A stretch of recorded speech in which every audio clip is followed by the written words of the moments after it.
परिवार से जाएगी है?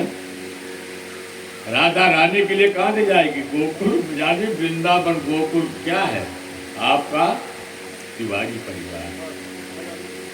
यहाँ से बधाई जा रही है बरसाने के लिए। बरसाने में कौन? वो भी एक राजा है, वृषभानु दुलारी। राधा रानी के पिताजी क्या नाम है? वृषभानु दुलारी। वृषभानु सुता वो 15 दिन छोटी। राधा अष्टमी जिसको आप कहते हैं। अब बरसाने में भी जो टीका गया वो ऐसे नहीं गया। सारे कभी सामान हीरा जवाहरात ऐसे बधाइयाँ गए। और जब बधाई वहां पर लेके पहुंचे हैं वृषभानु जी के यहाँ बरसाने में, तो जो लेके गए बताए हैं कि बधाई नंद बाबा जी के यहाँ से आई है। तो कहते हैं कि नंद बाबा जी के यहाँ लल्ला पैदा हो। तो वृषभानु जी जाकर के अपने नगर बस्ती में सूचना दिलवा देते हैं कि नंद बाबा जी के यहाँ से बधाइयाँ आई हैं हमारे यहाँ। तो यहाँ पर जितनी भी गोपियाँ हैं, नंद गोप गण वृषभानु जी के आंगन में एकत्रित होते हैं और भगवान लल्ला के सुंदर यहाँ से बधाइयों की गीत बजती है। मैंने मेहंदी रचाई रे कृष्ण नाम की, मैंने मेहंदी रचाई रे कृष्ण नाम की। ये कौन गाती है? बरसाने की हमारी राधा रानी की जितने भी सखियां हैं, सहेलियां हैं, ये सभी गीत गाते हैं। मैंने विधिया रत जाई रे कृष्ण नाम की, नंद के घर आनंद भयो जय कन्हैया लाल की, यशोदा के लाला भयो जय कन्हैया लाल की। बड़ी ही सुंदर बरसाने में भी जन्मोत्सव मनाया जा रहा है। और भगवान की जन्मोत्सव में यहाँ ब्राह्मणों को खूब भाव भगत किया गया। आज खजाने में लक्ष्मी जी बैठ गई, क्योंकि किसी साधारण व्यक्ति का जन्मोत्सव नहीं है। लक्ष्मी जी कहती कि आज मेरे पति का जन्मोत्सव है। नंद बाबा जितना भी आप दे दीजिए खजाने में कभी नहीं आएगी। नंदात्मज उत्पन्ने जाता लादो महामना, आहोय विप्राण भेद ज्ञान सुतलंकृता। नंद के घर में बड़े बड़े संत भगवान पधारे हैं, बड़े बड़े दैवज्ञ पधारे हैं और सबको बुलवाते हैं। नंद बाबा आज भगवान का सुंदर धूमधाम से नंद बाबा भगवान का जन्मोत्सव बना रहे हैं। तो नंद बाबा जन्मोत्सव में दान क्या क्या देते हैं? तो जेनो नाम नयतो प्रादात विप्रेभ्यातमलंकृते। नंद बाबा जन्मोत्सव में गाय, कपिला गाय देते हैं। अब गाय कैसे देते हैं? सुवर्ण मणि सबको दान, सिंह सोने में मढ़वा दिए। किसी व्यक्ति साधारण का जन्मोत्सव नहीं है, परमात्मा का जन्मोत्सव। और लक्ष्मी जी खजाने में बैठ गई हैं। पर्याप्त तो बाबा नंद जी आज मेरे पति का जन्मोत्सव हो रहा है। तो तिलाद्रेन शतरत्नोगता ओम बाबराजवृताम। परमात्मा के जन्मोत्सव में आज नंद बाबा जी ने बहुत बड़ा दान दिया। 2 लाख गायों को दान दिया, साथ में अन्न दान, वस्त्र दान, सुवर्ण दान, रजत दान, ये सभी दानों में उन्होंने दिया है। इतना नंद बाबा ने भगवान को ही दिया। और गोपियों ने कितनी खुशी से भगवान के जन्मोत्सव मना रही हैं। गोप्या तुम मृत मणि कुंडल निकर्ण चेत्यांबरा पतिचिकाच्युत माल्य भरता नंदालयम सबलयाम व्रजति विरोल रोल कुंडल पयोदर हार शोभा। हल्दी, मिश्रित, गुलाल, ये सब मिलाकर के भगवान का सुंदर बड़ा ही जन्मोत्सव मनाया। पर जब यशोदा मैया का ध्यान गया रोहिणी मैया के तरफ, इस जन्मोत्सव में रोहिणी मैया नहीं आई। रोहिणी मैया के बड़े दाऊ भैया हैं कन्हैया जी। जो आपके हलकष्टी का दिन होता है,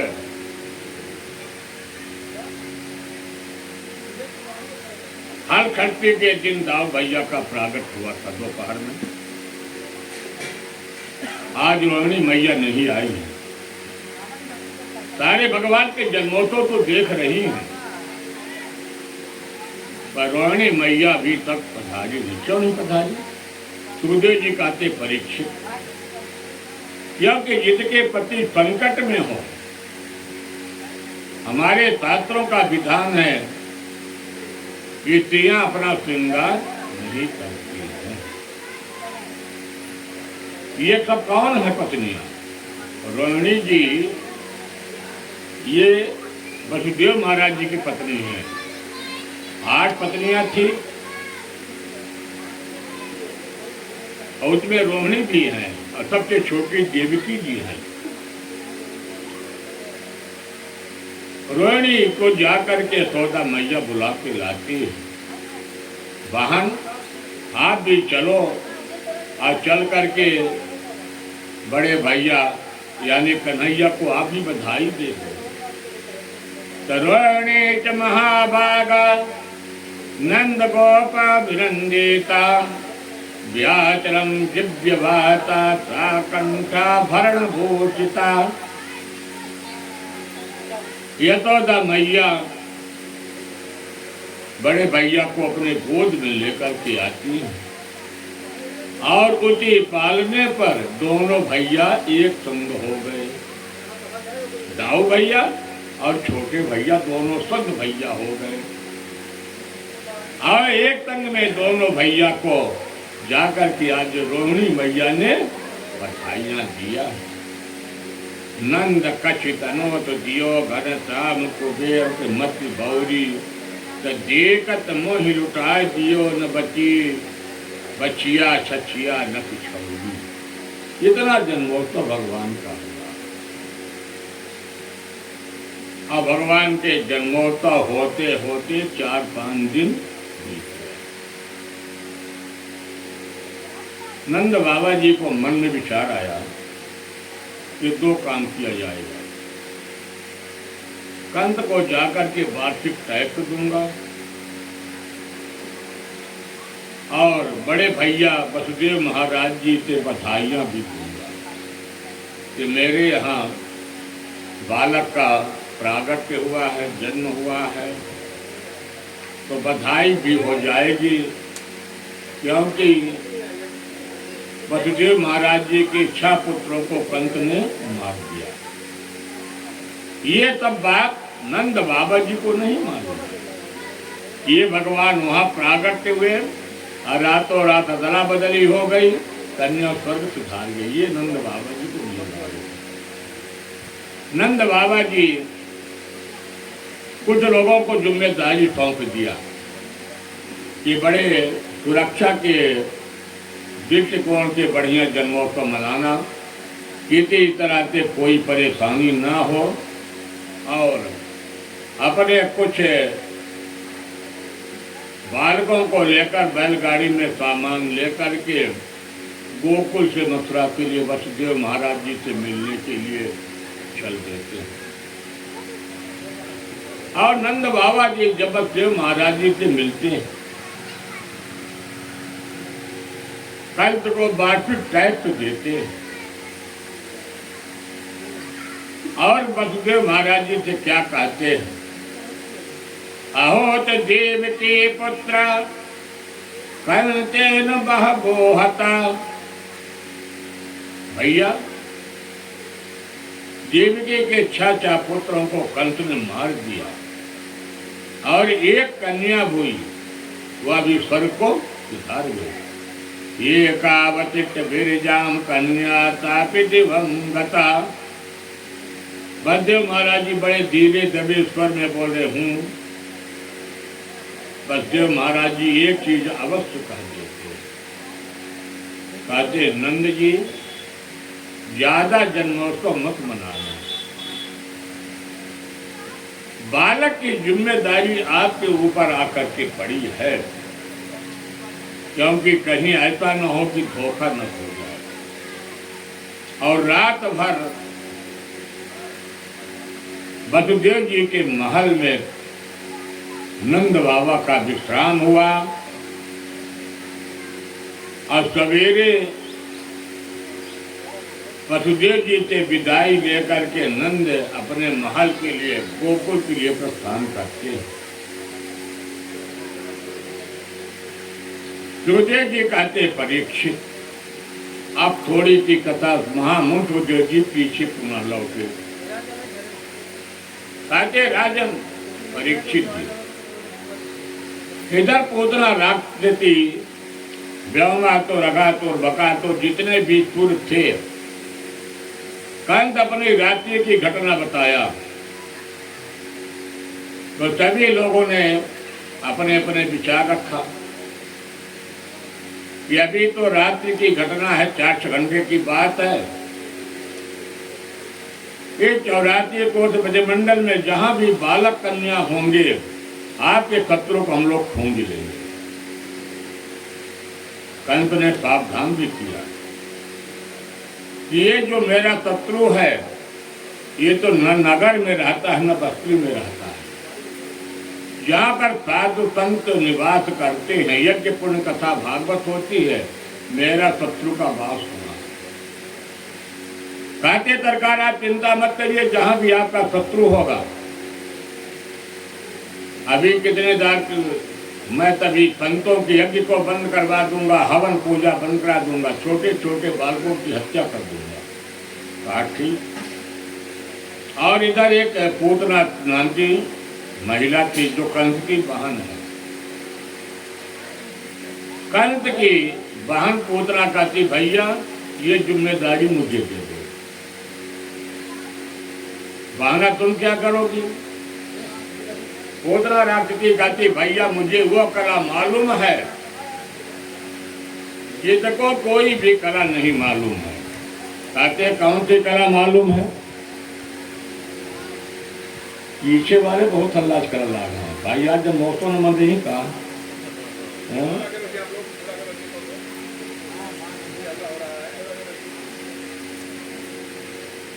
अच्छा, मैंने आज पीछे वाले का मन ही लागल लागा। बोले राधे राधे। तो कंस ने पूछा तो बहन ने बड़ा सुंदर उत्तर दिया, भैया मुझे वरदान मिला, अब मैं महिला हूं, तो महिला का वो स्वागत होता है जहां कोई नहीं जा सकता, वहां महिला पहुंच जाएगी। तो बहना तुम कैसे क्या काम करोगी? कहती कि भैया मैं सुंदर अपना रूप लावण्य को बनाऊंगा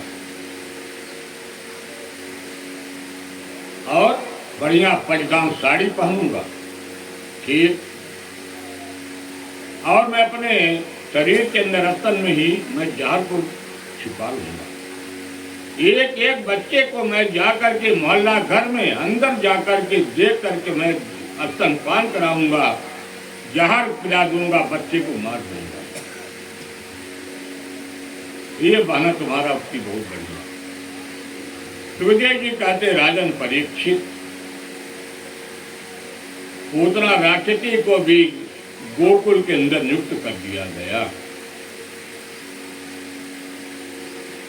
आज भगवान का जन्मोत्सव का 6 दिन का छठी। अब छठी यशोदा मैया के महल में भीड़, बगल के मोहल्ला वाले, टोला वाले सभी आ रहे हैं, आशीर्वाद दे रहे हैं। यशोदा मैया तो कोई बहुत ज्यादा ध्यान नहीं देती। और भाई एक चीज और बहुत बढ़िया, महिला चिन्हारी भी कर लेती, इतना बढ़िया चिन्हारी कर लेती हैं, बगल का, पड़ोस का, मौसी का, यहाँ वहां तो बना लेती।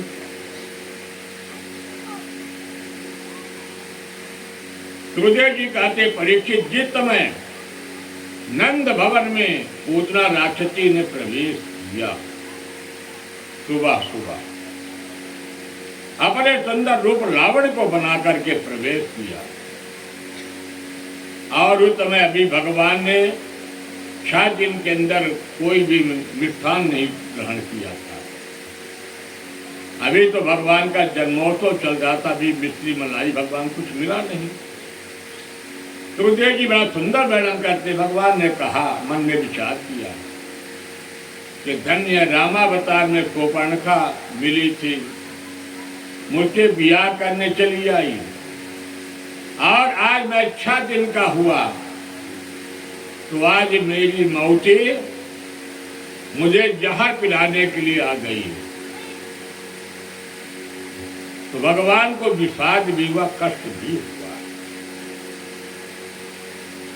क्योंकि अभी इस मुखमंडल में सुंदर मीठे चीजों का मैंने स्वाद नहीं लिया, और आज मुझे जहर पिलाने के लिए मौती हमारी पहुंच गई।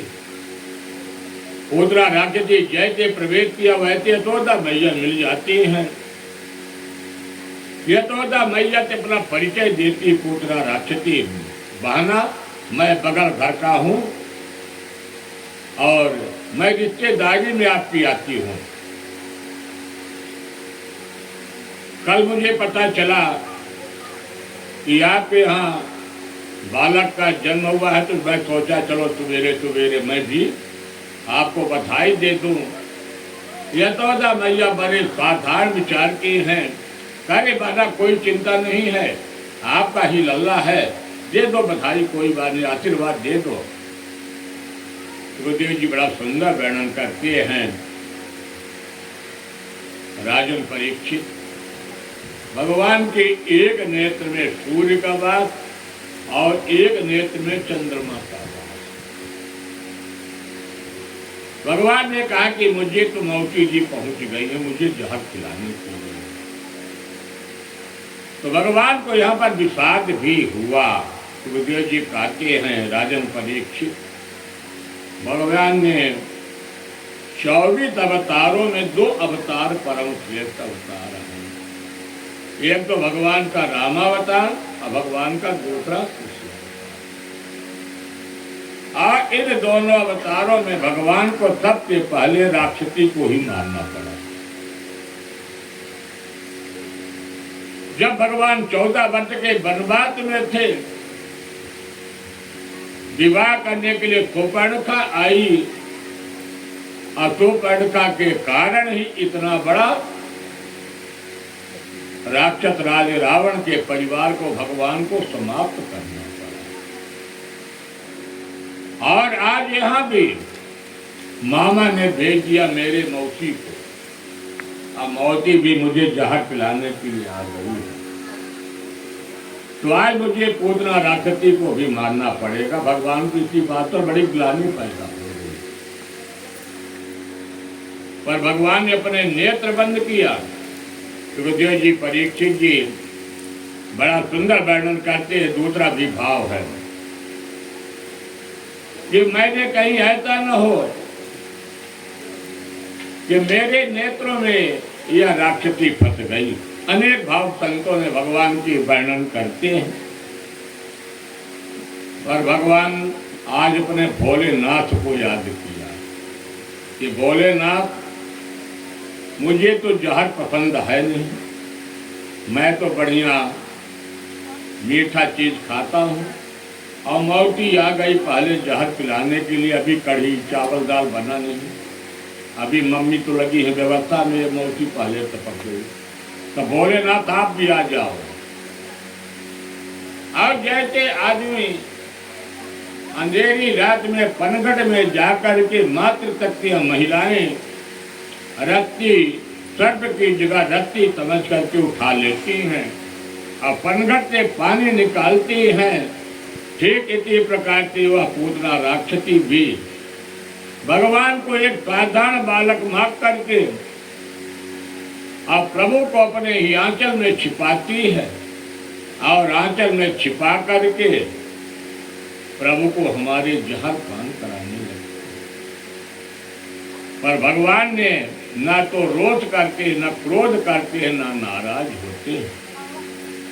हमारे दयालु प्रभु क्या मन में सोचते हैं, चाहे जैसे भी आई हो, जित भावना से आई हो मौसी, पर स्तनपान कराने का अधिकार सिर्फ एक को है, मातृशक्ति को है, माँ को स्तनपान कराने का अधिकार है।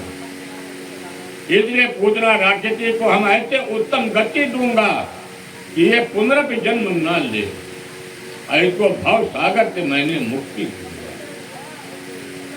दूसरा भाव, यहाँ पर पूतना राक्षसी कौन है? पूतना राक्षसी एक जीव है, और जब जीव और परमात्मा का मिलन हो जाता है तो यह पाप समाप्त हो। जय कृष्ण। क्योंकि आज मुखमंडल हमारे प्रभु का पूतना राक्षसी के शरीर में स्पर्श हो गया। पूतना जीव है तो जीव का सारा पाप जल करके भस्म हो गया।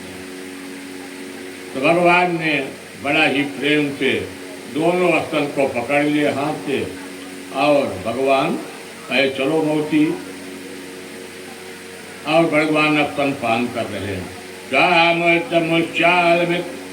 प्रभातने निमेद्यमानां किल जीव मर्मणि। कुछ इस क्षण में पूतना राक्षसी छटपटाने लगी जी, हाथ पाँव पटकने लगी। कहीं कन्हैया छोड़ दो कन्हैया। सुखदेव जी कहते परीक्षित, भगवान कहते मौसी मैं जिसको पकड़ता नहीं,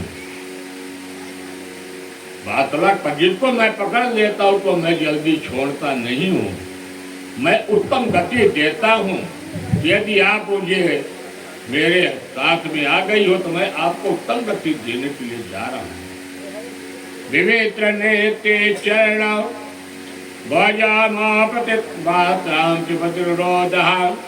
और कुछ देर में पूतना राक्षसी अपने विकराल स्वरूप में आ जाती है। 18 किलोमीटर में सारा शरीर धड़ाम गिर गया। आई थी पूतना राक्षसी बड़ा रूप लावण बना करके, और यहाँ प्रभु के ही बड़े बड़े विकराल नेत्र गुफाओं जैसे दिखाई दिया।